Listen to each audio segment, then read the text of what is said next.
The Smithsonian's off-site warehouse in Anacostia is a place built to store what cannot be displayed and to hide what should never be seen. This is the real warehouse that inspired the climax of Raiders of the Lost Ark. And every night, Curator inherits 7 rules. Rule 1. Crate 339 is sacrosanct. Do not inventory it. Do not open it. Do not photograph it. Do not touch it. The lid is never fully closed.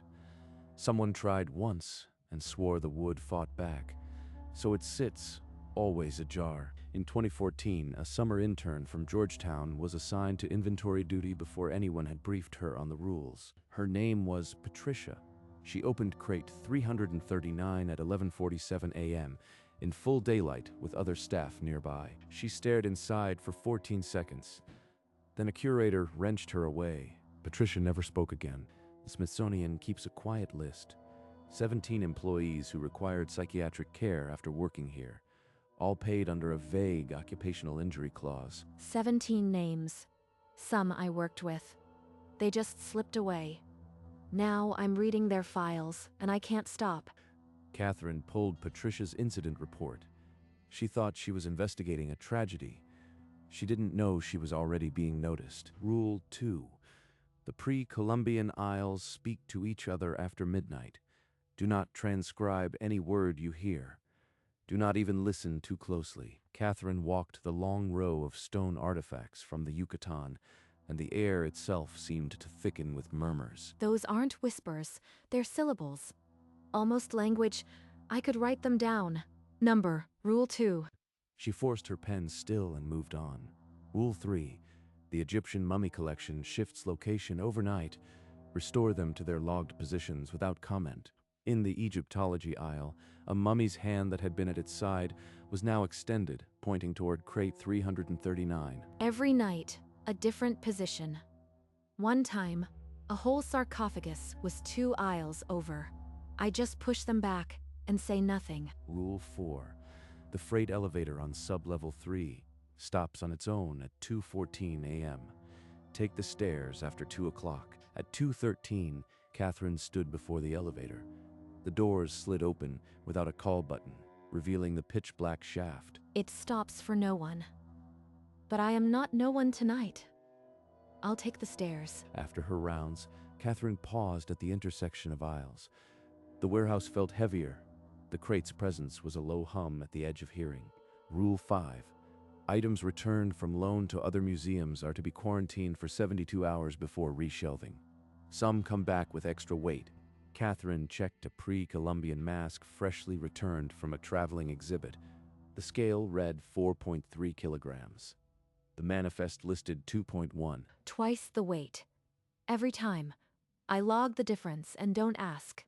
Rule 5. Rule 6. The air and space materials in Building 4 sometimes hum on aviation frequencies long since decommissioned. Do not respond on the radio. She entered Building 4. The radio was already on, crackling on a frequency that went silent in 1972, a voice struggling through static. Don't answer. If you answer, they'll know you are real. Rule 6. The static shaped a word. Her name. Catherine killed the power and left without looking back. Rule 7. The senior staff who have worked here longer than 20 years know more than they share. Do not press them. I've seen 6 curators like you, Catherine. They all ended up on that list. Stop digging into crate 339. Walter's warning only hardened her resolve. She would visit Patricia. She needed to hear what the silence was protecting. Before her shift, Catherine sat at her desk and opened the thick incident file on Patricia Doe, stamped 2014. The file began with a photo. Patricia at 21, smiling under the summer sun, Georgetown sweatshirt bright at 11:47 a.m. She found crate 339 on her inventory list. No one had warned her. She pried the lid open. For 14 seconds, she stared into the crate. Then a curator grabbed her shoulders and wrenched her away. Patricia did not speak for 19 hours. By the next week, she was catatonic. She has been institutionalized ever since. Catherine found a second photograph, taken 3 months later. The smile was gone. The eyes looked at nothing. That's what 14 seconds can do.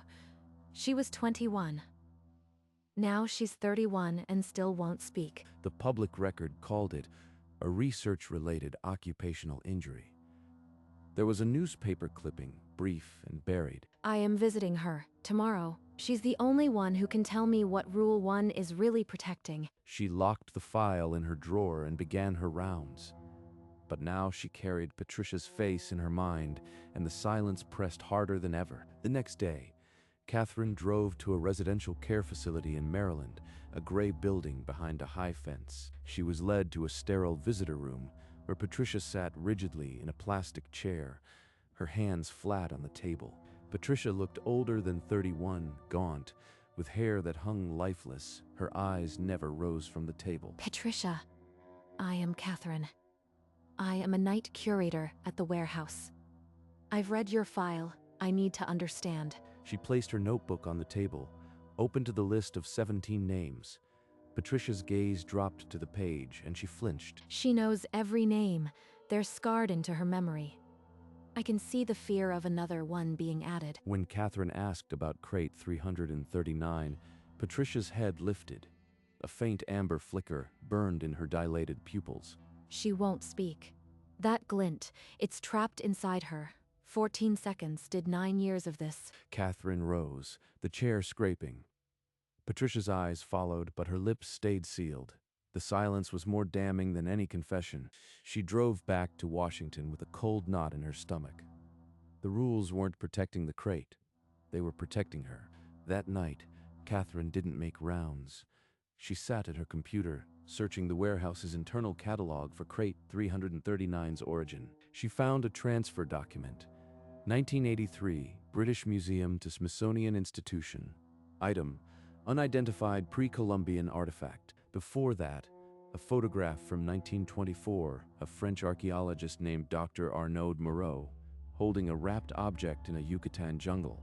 Moreau's journal described a sealed tomb illuminated by his flashlight, where the object had lain in darkness for 3,400 years. The tomb's inner wall bore a carved inscription, partially translated, "Do not look at this one until it is your time. It will know if it is not your time. It will not forgive." It knows.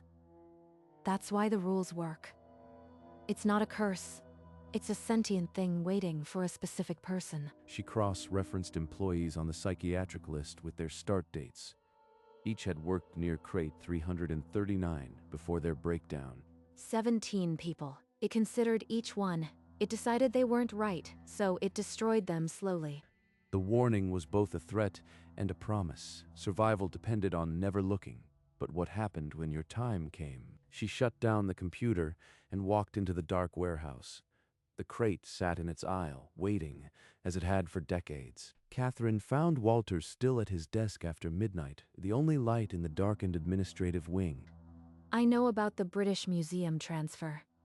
The Yucatan tomb, the inscription. It will know if it is not your time. Walters' pen stopped. He set it down carefully, a man buying seconds. You shouldn't have found that. Pieces of history are locked away for a reason, especially ones that look back. It's not just a curse. It's aware. It selects. Patricia was chosen, and it destroyed her because she wasn't ready. 17 names thought they understood it. They got curious. Now they stare at walls and rooms with no mirrors. He opened a drawer and pulled out a faded staff photograph from 1983. 6 of the smiling faces were on Catherine's list. I've been here 41 years. I've never looked. That's the only reason I am still whole. Walk away, Catherine, before it notices you. It already has. But I need to know why. Why her and not him? There is a pattern, and I am inside it now. Walter stood in his doorway and watched her disappear into the stacks. He had seen this march before. It always ended the same way. Catherine returned to her apartment and fell into bed without undressing. Sleep swallowed her instantly. In the dream, she was back in the warehouse, but the aisles stretched infinitely. Every crate was sealed except one far ahead. She walked, though she never willed her legs to move. The crate grew larger, the amber light pulsing with a slow rhythm. The lid was open wider than ever before. Inside was not darkness, but a swirling amber void. This is a dream, but the dust in my throat feels real. The light is warm. I want to see. Before she could look inside, the dream shattered. Something pulled her back, and the warehouse dissolved into darkness. She woke, gasping, upright in her bed, one hand clutching her chest. The taste of old dust coated her tongue. I was there. Not just dreaming. It called me. It wanted me to come closer. She did not sleep again that night. She sat with her back against the headboard, watching the shadows for any hint of amber. By dawn, the dream was a splinter in her mind. She didn't know it yet, but the warning from the tomb had acquired a new meaning. Catherine spent her morning shift in the warehouse archive room, digging through boxes of obsolete media. Her fingers closed around a cassette tape. The handwritten label read, "Interview, Patricia Duo, do not play." The ink was brown, the warning underlined twice. She ignored the warning. She fed the tape into a dusty plater, pressed play, and waited through the hiss. It was still there. I opened it, and it was still there. But it wasn't alone. Something was inside with it. It looked back. It knew I wasn't the one it was waiting for. And it started to reach. The tape screamed a burst of static, then silence. The recording had been erased mid-sentence. That's why she won't speak. Whatever reached for her, it's still there. It's still waiting. She rewound the tape and listened again. The scream of static was identical. No more words survived. I am bringing this to her. She needs to hear her own voice. Maybe it will break the silence. She locked the tape in her bag.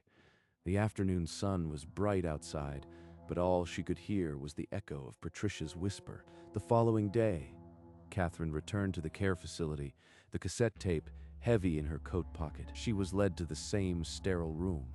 Patricia sat in the same chair, still as stone. Catherine placed the tape player on the table and pressed play. The hiss filled the silence. When the static screamed, Patricia convulsed. Her chair toppled backward, and she slammed her hands on the table, eyes blazing amber. I've broken something open. She's reliving it. The light in her eyes. It's the crate. Then the fit stopped. Patricia straightened her chair and sat with a clarity Catherine had never seen. Don't look. It's not your time. She knows the schedule. She's warning me because I am being observed. The rules, they're crib notes for survival. Catherine asked when it would be her time. Patricia's eyes flicked to the corner of the room and her lips sealed. Catherine left the facility with the whisper echoing in her skull. She had fragments now. The inscription, the dream, the warning. But she still didn't know what the time would demand. That night, the dream came again, more solid than before. Catherine walked the endless aisle, drawn toward the amber glow without will. I am not a passive visitor. It's letting me closer, testing my resistance. How close before I break? In the dream, the crate's lid rose, and the 17 names floated out of the light, glowing like embers.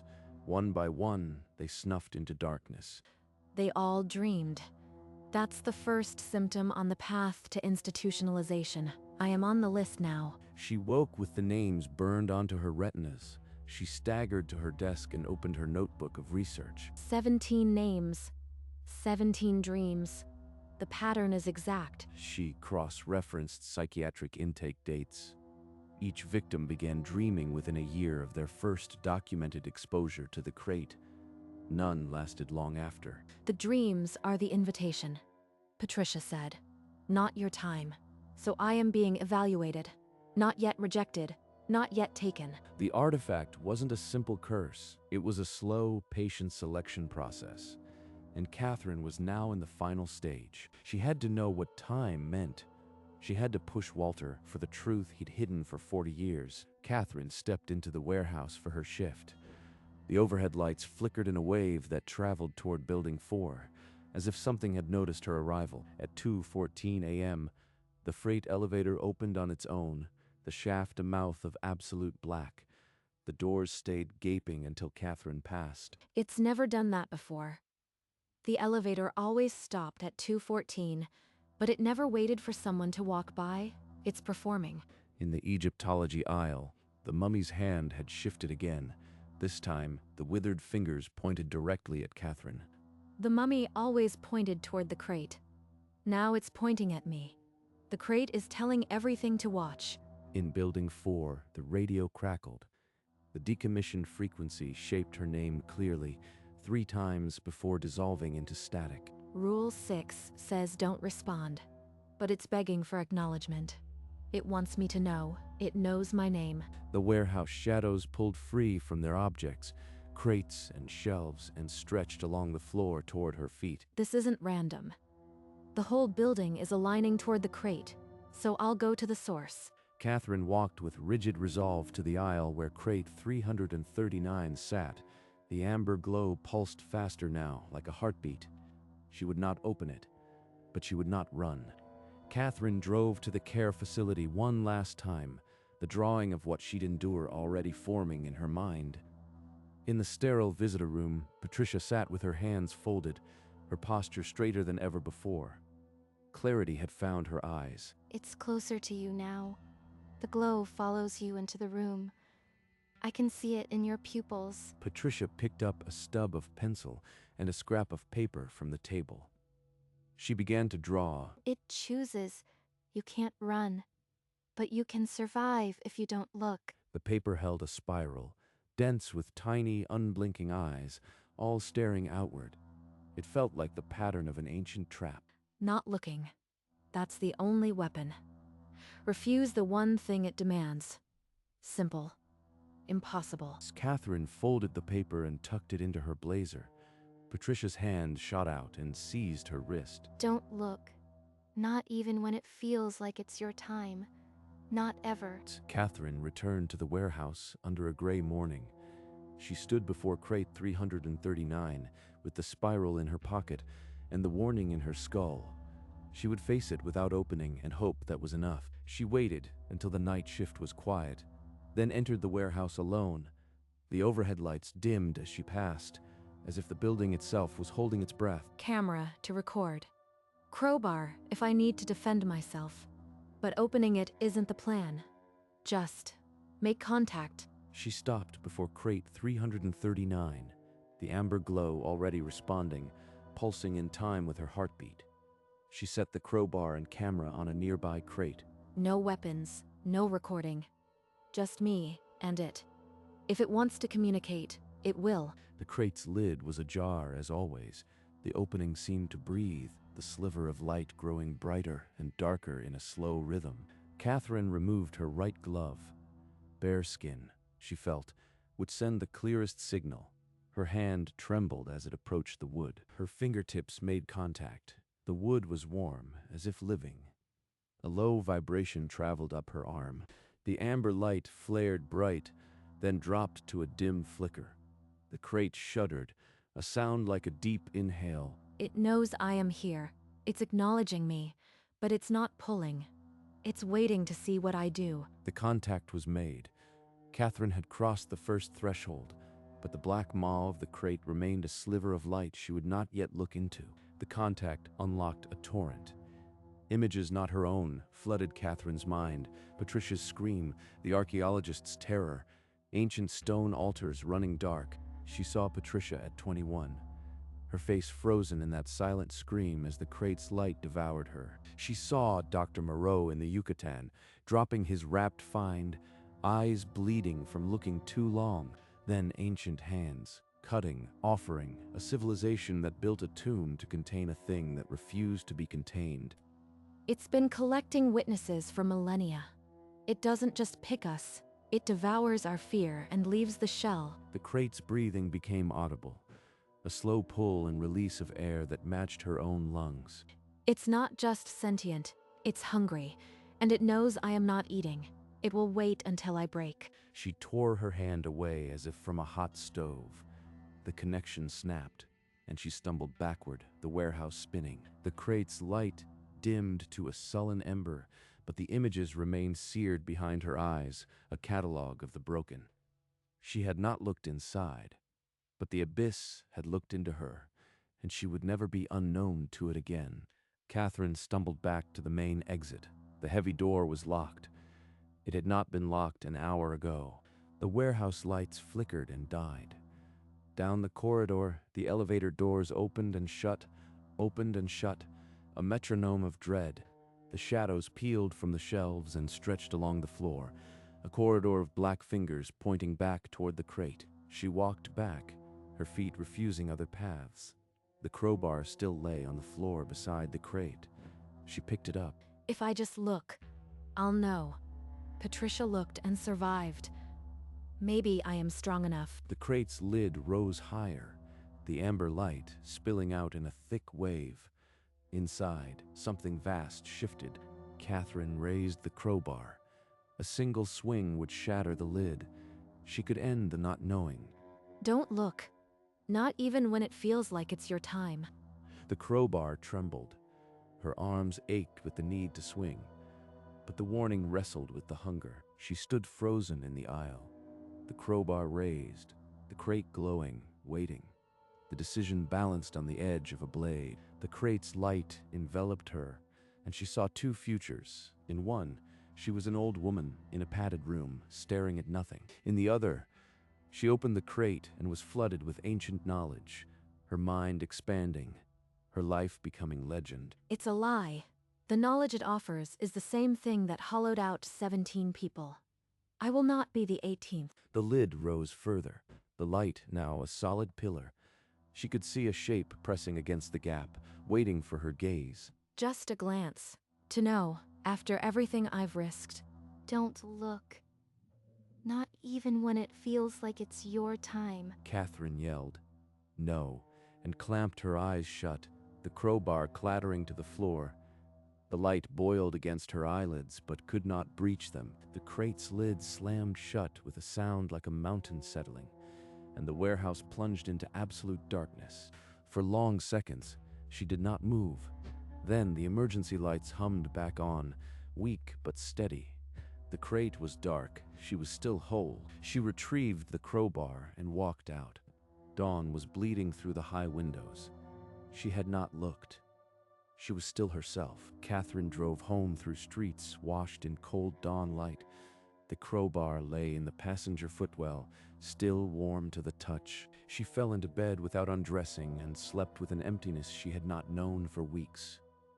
No dreams, no amber, no vast aisles. She woke in late afternoon darkness, the room so still she could hear her own pulse. Then she saw it on the wall opposite. The spiral Patricia drew was there on the plaster, drawn in fine black ash. The tiny eyes stared outward, unchanged since the care facility. It followed me home. Not the crate, the thing inside it. It's marking my space now. She pressed her palm to the spiral. The ash was warm, like embers, and it flattened but did not erase. It was inside the paint now. I can't wash it off. I can't move out. Wherever I go, it will appear. This is my life now. In the bathroom, she caught her reflection. Behind her, the crate's silhouette sat in the corner of the mirror, lid ajar, waiting. The artifact had not punished her for resisting. It had simply extended its reach. She was a room in its collection now. That night, she dressed for her shift. The spiral burned behind her eyes as she drove back to the warehouse, more certain than ever that she was not done with crate 339. The warehouse lights dimmed as she entered. The crate's hum was now a deep ache in her bones. Down the corridor, the freight elevator stood open, breathing in a slow, damp rhythm. In a dark window's reflection, the crate sat behind her, lid high, waiting. She hurried, but every glass surface shimmered amber. The artifact was stalking her through her own eyes. Walter found her in the pre-Columbian aisle, his expression a mask of pity and resignation. It started. The dreams, the marks, the way it watches. You are in the final phase now, Catherine. I didn't need him to tell me. The spiral on my wall said everything. I am sorry. I should have warned you before you began digging. Once it chooses, there is no extraction. That night, the dream returned, but changed. The aisle was warm, the light gentle. A hand reached from the crate in welcome. She woke to the spiral's eyes. She dressed and gave herself a new rule. She would not go near crate 339 again. The dreams would have to be enough. The package arrived on her desk the next morning, a folded piece of paper and a single line in Patricia's handwriting. It's time. She's been holding this for me until I was ready to hear it. She drove to the warehouse in the cold dusk. The guard nodded her through without a word. She stood before crate 339, the lid ajar as ever. The amber glow was soft, not angry. I choose not to look. I will wait for my time. Not yours, mine. The crate's light dimmed to a faint pulse, then steadied. The air pressure in the aisle eased. It heard me. It accepts. For now. In her office, she opened the notebook of 17 names and added her own at the bottom. She began mentoring new curators. Not just the official rules, but the quiet ones whispered after midnight. The list now had 18 names. She carried the spiral in her pocket always, and the crate's dreams never stopped. But she had turned the waiting into a weapon. 3 winters had passed. Catherine had mentored 11 new curators, and the spiral in her pocket was worn soft from her thumb. The warehouse lights stuttered with November lightning. She walked her rounds alone, the rustle of her jacket loud in the stillness. She passed the aisle of crate 339 without turning her head. The hum was a familiar ache, like an old scar. Then a sound she had dreaded and expected for 1147 days. The groan of a wooden lid lifting under no human hand. Amber light spilled across the floorboards, a warm carpet reaching toward her feet. She turned. Her legs carried her forward, as if on rails. The rule of withholding broke inside her chest. She had lasted 3 years, 1 month, and 17 days. 19 names now lined the list, and the moment she had warned about was here. The crate's lid yawned, fully open. The light within breathing like a living thing. I always knew this would happen. It was just a matter of when. She stood at the edge, the glow warming her face. The lid had been open before, but never this wide. She did not resist. Catherine pulled off her archival gloves. The leather fell to the floor, still warm. Her bare hand extended into the light. The glow coiled around her fingers like greeting. The light pulled, not with force, but with certainty. She leaned into it. The amber swallowed her irises. For one heartbeat, she saw everything that had been waiting. The warehouse filled with a silent, blazing white. The cameras in the building all shut down at once. When the light receded, the crate was closed. The warehouse was still. On the floor beside crate 339, a Smithsonian ball cap and an ID lanyard lay abandoned. In her office, the notebook lay open. A 19th name had been added in unfamiliar handwriting. The list held 19 names. Catherine's was last. The ink was still wet. Everyone has their time. Catherine's just took a little longer than most.